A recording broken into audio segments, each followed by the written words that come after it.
Hey, what's up?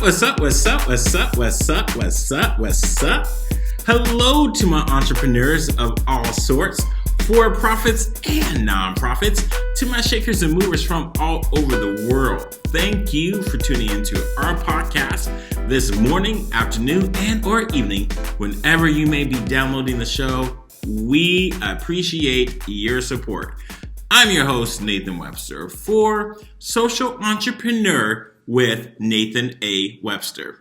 This podcast is brought to you by our podcast sponsor, Scared to Be Me, which is a book I wrote several years ago, and I'm just going to keep it real. It's about me scared to be me, scared to be who I am, scared to be who I was called to be, who God created. That's what the book is about. If you want to go check it out, go to Amazon. You can get it from there. You can even go to Barnes & Noble, but I self-published this about 5 years ago, 2015. So go check it out. It's called Scared to Be Me. It's all about me overcoming all my obstacles, insecurities, which I still fight with, but we'll talk about that another time. Today's show is post-COVID-19 economy. Now, I was like,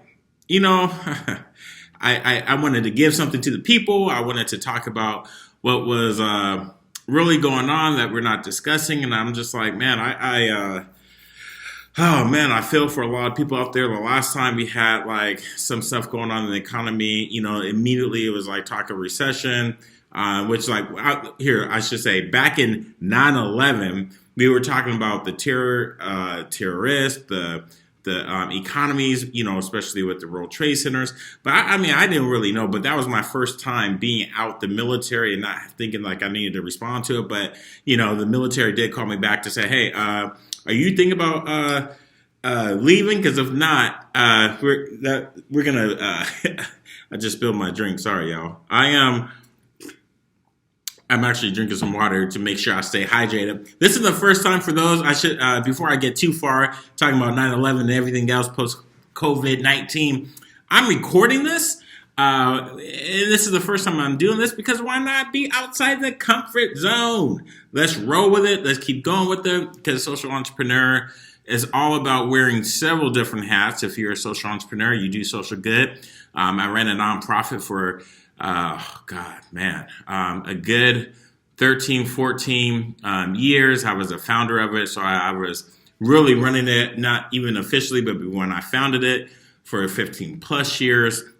And so as I do this show, like for you listeners out there, I want to give you as much from business, marketing, personal development as I can, because I think it's absolutely paramount that we do what is necessary to help each other up, because the tide will raise all boats. And so all boats sometimes the boats get left out. You get the huge mega yachts, you still got the little rafters, little rafts.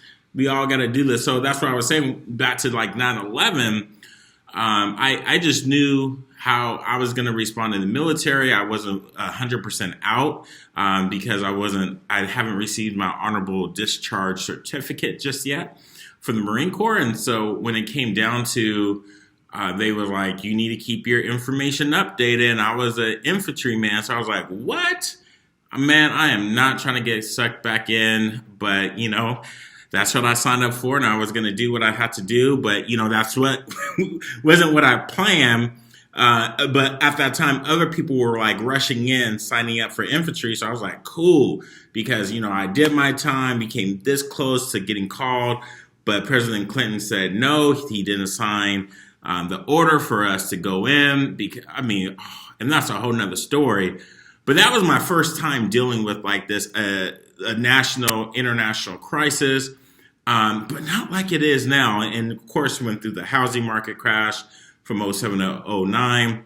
And, little blips here and there from 11 to 14, but nothing like this. And so when I was like thinking, how can I continue to give you relevant information? Because I actually recorded, I like to record my podcast in advance, but then at the same time, I don't want to be so far ahead that I'm not relevant to you listeners out there, especially now. Folks that are in Italy are being quarantined, in China, though, because I know I got listeners out there, and mad love to you out there. Thank you. we are now getting in the United States. I'm in Vancouver, Washington. We are now getting to a point where since test kits are coming out to the masses and test kits are able to be given the test kits results, I should say, are being able to be processed sooner, not like 3-4 like days or a week out. Like they're going to be able to be processed within 24 hours. We're about, we're kind of like going like here, but now we're about to go like up here, not like this slow. It's about to be like here and be real time, real numbers. And so there's some folks thinking like, man, we're about to be quarantined like in Italy. Sorry, I had to take a drink of my water just because, at least what I heard on the news, Italy has more health staff and beds per capita than the United States. So you got like Governor Cuomo from New York saying like, look, we need I need 100,000 more beds. We need like 900,000 more ventilators. And so this is like my first emergency crisis as an adult. I have a family. I have not just like running the business from NW Associates, but also having to, as I'm a adjunct professor at 3 different colleges. One college, I design enrollment, but I can go on and on and on about my situation. But what I wanted to talk to you and just share like my perspective, and this is just Nathan. This is like, I'm not getting it from like the Wall Street Journal or Barron's or the Fox News or Yahoo Finance. I'm not getting it from any of that. This is me from what I've seen, from my experiences, also with my knowledge, because I think this is where the economy will reset. Yes, I think we will go into recession. Yes, I think there are some things that we have to do. And this is the social good I wanted to share and pass out, because this is what we have to do as a nation, community. When I say community, like community of us that's helping others, like we have to make sure first and foremost, and shoot, I forgot, I need I kind of have this in my head, but I need to make sure I'm writing it down. First and foremost, number one, we have to be digital, because a lot of folks are not digital, and that could be older people. Let's say like my dad, for example. Like I try to give my iPhone to my dad so we can FaceTime, and he was like, "No, Nathan, I don't need another application." I'm like, "Dad, it's not an application," but he just didn't get it, right? And so when it came to like me upgrading my phone, I'm like, "Okay, Dad, nah, I'm good. And I think he still got, I want to say he has a Flip Boy. No, he has a smartphone. But he's not on Facebook. He doesn't care about that stuff. I'm not saying you should go jump on a Facebook. I'm not saying go jump on a social media channel. But our older or vulnerable populations, the ones that are going through it right now, they are the ones that more than likely are not on a digital platform, not just getting emails, right? Because emails, that's one thing. But if they're turning on the news, that's another. But are they able to engage and connect with people from different platforms? Because think if the news go down. Think if like our radio channel, can we convert? So digital speaking, right? I believe Facebook servers are going to be more reliant or better. Let me just say better. I don't want to say reliant, but better than some of these news channels, because, and I say the server in the aspect of getting that information to you, because they have the people, we have each other. Like when the earthquakes happen or hurricanes, people can be immediately marked safe. Not like they can be like from a news, because you got to send a person there. You got to have what they say, troops on the ground. We used to say that term all the time, but boots on the ground. That's the term. And I was like, if you're not on digital, how are you going to make sure that you are taking care of what you're taking care of? Your family, the things that matter the most. So that's one of the biggest concerns. Like in this new economy, you need to be on digital. Digital is going to be the new way when this reset button gets hit, which it already has. If you're not on a digital anything, this is where things are going to get crazy. Number two, let me make sure I write this down too. Number two is the way that we start do everything. It might be, I'm going to say more universal. We talk about universal healthcare, but when it comes to universal, are like the hospital that is doing it their way versus a hospital that's like maybe a private hospital doing it this way. Now this hospital may not like been nonprofit and it's public, and they're not getting all the same level. Now it has to be raised up to this level because they're serving, say, the more people, and they got say, with what's going on, all the ventilators and all the, let's just call them because they're assets, business assets, they are now having to like, you need to get up here. Not only are we going to send like equipment, but we're also going to send people. But that means, so what I say, universal, I say universal. And I kind of just wanted to jump down to 3, and my pencil just broke because I'm just so excited because I couldn't wait to record this. I got my pen now because this one breaks. That's usually why I use a pencil, a pen. Hey, I'm going to jump down to 3, which means a change in leadership. And when I say change in leadership, I'm not just talking about administration. I'm not talking about that. I'm talking about leadership throughout different companies, because here's where we can no longer bathe in mediocrity. So when I was talking about universal, how like, the private hospital is doing this and the nonprofit hospital is doing this, and this has to get raised. You're going to see that with our healthcare. What I think you're also going to see this in our education. Because as a college professor, I'm starting to see, look, everyone, and I teach online. In order for me to teach online, I have to take a course. And some folks say, no, I don't want to teach online. That's not my pedagogy. And so if I want to do that pedagogy, then that means I would do it this way. But I want to engage and interact with students. And it's like, okay, well, if you do it that way, you have to do a lot, I'm going to say work because it is work. But now when they're converting, they're like, oh my God, Becky, check out that course. They ain't going to know what to do because they're like, oh my, like, I don't know. But that's where it's not going to be like we say, okay, you can do a little bit of hybrid, but they're putting things into place where we're talking about from healthcare, education, and, what I also see, I believe, when it comes time for new leadership in these different companies, I'm also going to say, my stuff is going off like crazy. But when it comes to leadership, when it comes down to education, healthcare, and let me make sure I write this down: healthcare and education. We're also going to see, I believe, a change in the way we do retail. So retail already has somewhat gone, and when I say retail, that's encompassing of food.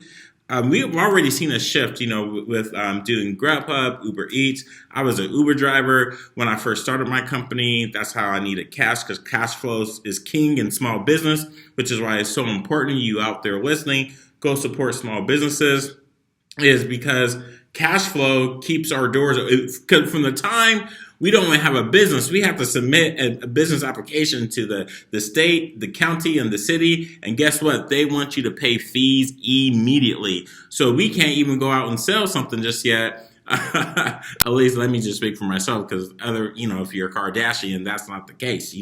People can't wait to give you money. But in some businesses like myself, I had to Uber. Then we did Grubhub. We also did Uber Eats. And you saw like the slow migration in Vancouver, Washington, which is like 5 minutes north of Portland, Oregon. They did not want to go and move in their Uber Eats, and because there's not a critical mass of folks that were using it until they build up the Uber platform. And then you needed restaurants. But I think what it was, and this is not official, again, this is Nathan saying all this stuff, this is where when they started getting national chains like a Grubhub, for example, with Wendy's, and McDonald's was one of the biggest, at least first national chains to get on the Uber Eats platform. I was like, whoa, like this is a big freaking deal. And so in doing so, when you started to see that shift, I think basically what I believe, again, this is Nathan saying this, Uber Eats had their necessary cash flow to make it work, so they can pay their bills. And anything or any restaurant that jumped on the platform was extra, but the national chains were able to pay its bills so they didn't have to worry about the cost of it. There would be more expenses, and that now they're at least meeting their needs. And so when they came over to Vancouver, you started to see more national chains get on there, and small businesses, small restaurants, retail started to do that. And then you started to see, and this was like this was like what, 3 years ago? So 2017, 2018, I believe.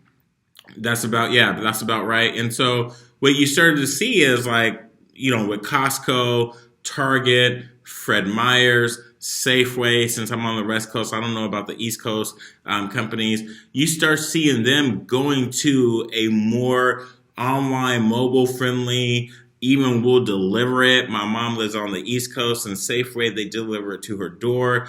We're going to see a shift. So leadership, the old school mentality of they can come to us, basically what I'm saying when I say go digital, we can no longer have that mentality. So post COVID-19, what you're going to see a lot of folks doing, and when I say folks, I mean companies, all types of businesses, you have to go digital. And when I say digital, that means you have to serve people both digitally and physically. So that's going to be extremely difficult for folks that just did not build their systems up.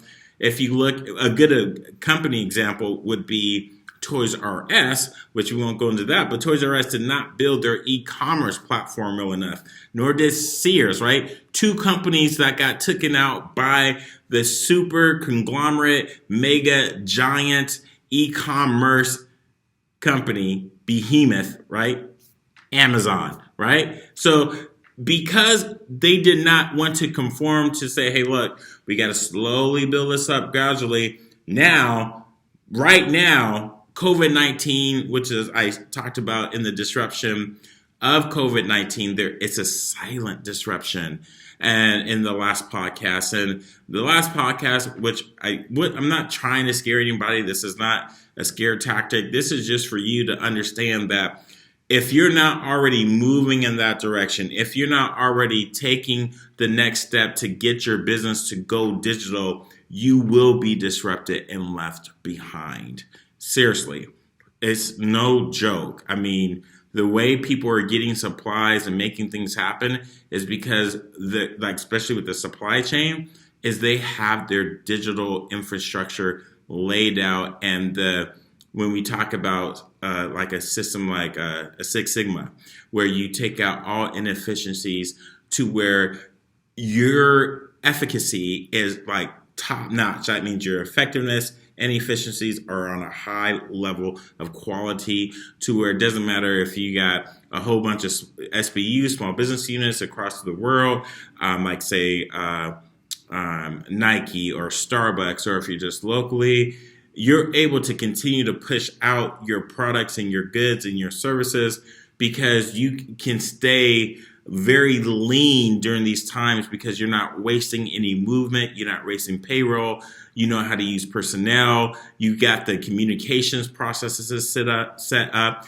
And if you're not able to do that post, and you're seeing it now during COVID-19, but I'm just talking because, again, I'm not trying to scare anyone. I'll just say, look, for example, if your Facebook is not set up, now's a good time to set that bad boy up, okay? If you're not on LinkedIn, now's a good time to set it up. And again, I'm not trying to scare you into it. I'm not even saying you need to hire me. It's not about that. But your company needs to quickly evolve.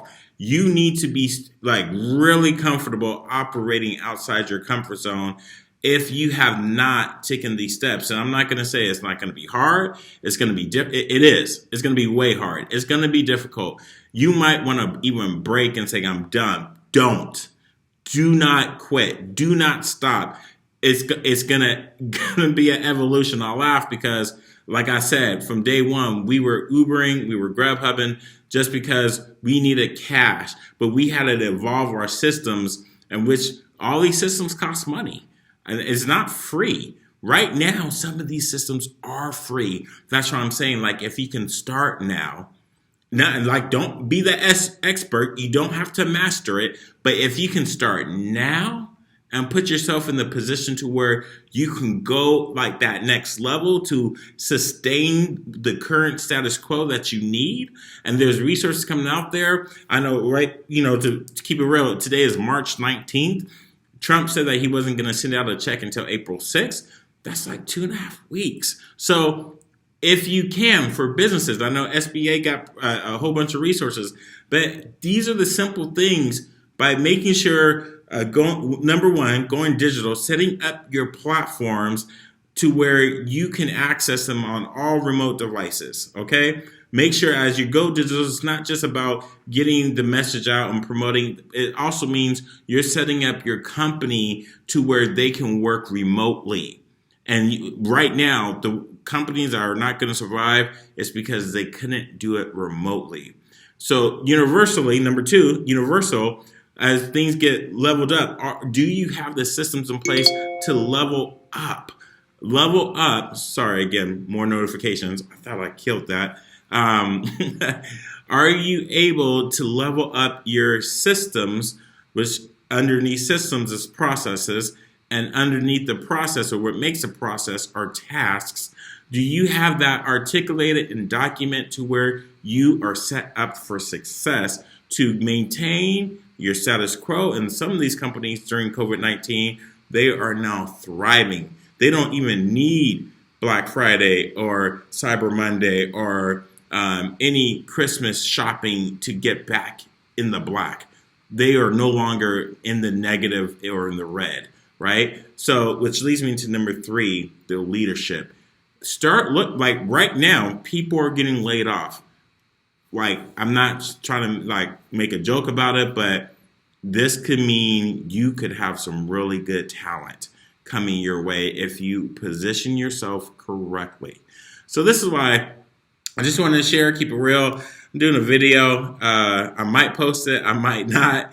I might have our team chop it up. We'll see how we do, because I do want to make sure that as we're going through this, that you can also be ready to get over it and still keep doing what you want to do. Because as a social entrepreneur, I love helping people. And helping people means, for me, in this business, running my marketing agency, is making sure these people are able to still eat and provide a living for their family and live the quality of life that they still dream of doing. And everyone's quality of life and standard of living is different for each and every individual. So with that being said, this is where I so wish that you take this serious. And when I said be comfortable outside your comfort zone, I'm keeping it real. And this is why I end with, you are your investment. Like especially now, right? So make time for yourself. Make time for you to learn. Make time to just focus on you so you don't have any regrets, because success is not going to drop in your lap. You need to attract it. So if this is your first time listening and watching, first and foremost, thank you. I want to say thank you to all my worldwide listeners out there that download on iTunes and SoundCloud. I was saying Google Play, but I don't think Google Play does podcasts anymore. So with that being said, go on iTunes, go on SoundCloud, make sure you download, you subscribe, you rate, you review, and you share it. I would be so appreciative of it, because all I want to do is help people. So thank you again for tuning into Social Entrepreneur with Nathan A Webster, where I wish you much success in all your endeavors. Dream big